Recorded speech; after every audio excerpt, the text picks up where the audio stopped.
Hey there, creepy peeps. My name is Nightmare Maven and I love talking about horror. I'm also scared to look in the mirror and say Candyman's name 5 times.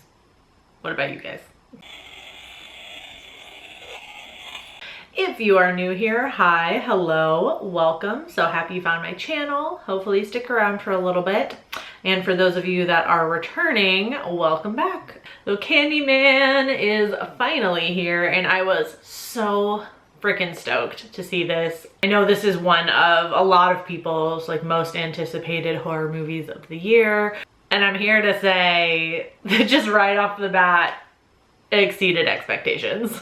So I mean, going into the movie, I was kind of expecting that it was going to have something to say just based on the trailers that we've seen and the little animated clip that we got a couple of months ago, to promo the movie. It's also kind of obvious given the original movie. I feel like the original movie has some really strong themes in it also, so it's not all that surprising. I was also really excited to see this movie because it, from the trailers and everything, it was obvious that they were centering the story around a Black character, because I know that's a huge criticism of the original movie. I think most all of us agree that Virginia Madsen's performance was great, but it was just, it takes on a different tone in the original, that you have this affluent young white woman kind of being the center of this story, and also the fact that Candyman in the original is terrorizing Cabrini Green rather than the rich white people in the condos. There are parts of that movie that don't make a whole lot of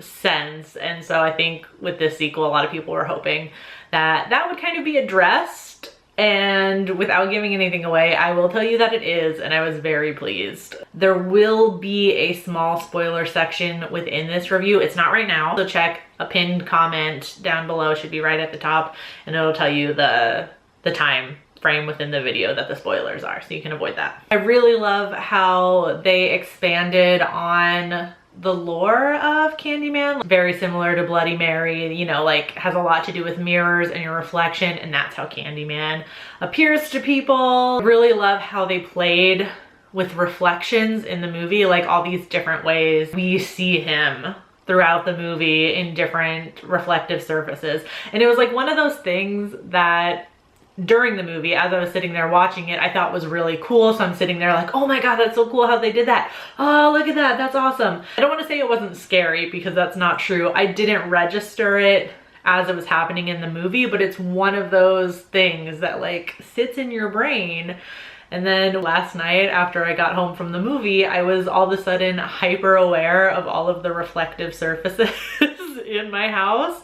I wanted to look, but I also didn't want to look, so I kind of did a weird glancing at them but then running past them really fast. That's the kind of scare that I like, that it follows you home a little bit, and even if it's just for an evening after you've seen the movie, it makes you maybe a little bit more nervous around something that's largely innocent, So I really like that. I liked the way they played with that in the movie. They also play with just reflections in general and kind of inverted viewpoints. I don't want to say distorted, but it's more the camera is at an angle that we don't normally see, that's not conventional. I picked up on a theme. I could just be reaching that what we see is not necessarily true. I guess if we're talking about race, which is a huge theme in the movie, obviously what society sees maybe is not necessarily the truth,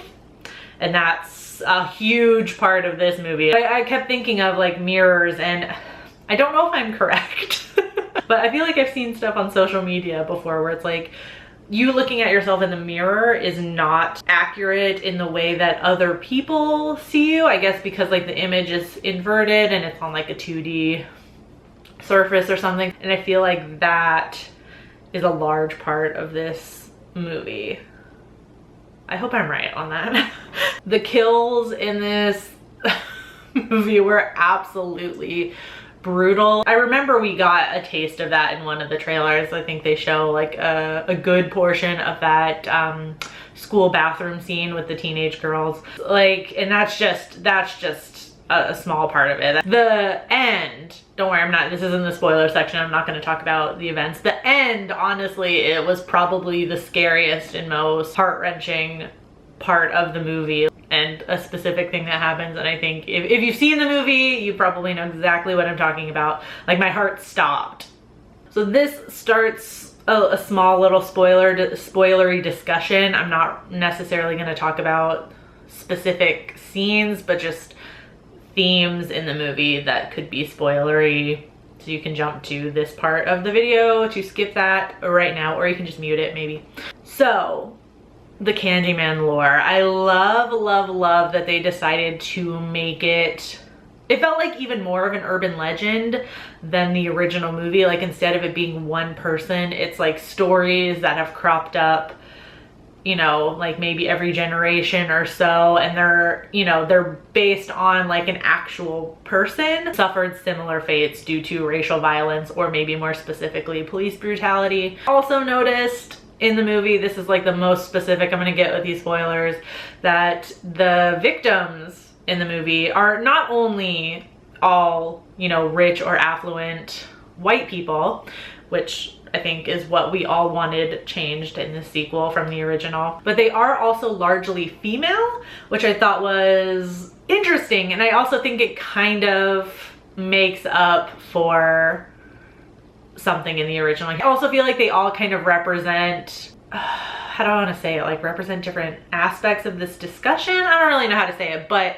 like you have like the art critic who white-splains, I don't know that that's a word, but she's basically like trying to tell Anthony what gentrification is, right? And then you have the teen girls that obviously go to a very nice prep school. These are like affluent young women, making this like urban legend that has roots in racism, and it's very important and tragic to like Cabrini Green specifically, but they're making it into a trend. And it makes sense given the original Candyman's backstory, that he's getting revenge not only on the rich white people that killed him, but he's getting revenge on these rich white women who oftentimes get like, I'm not gonna say they get like a free pass, but they get overlooked in terms of how dangerous they can be when it comes to situations like this. But I really like that. I just wanted to talk about that really quick. If you want to discuss it with me further in the comments, just give a spoiler warning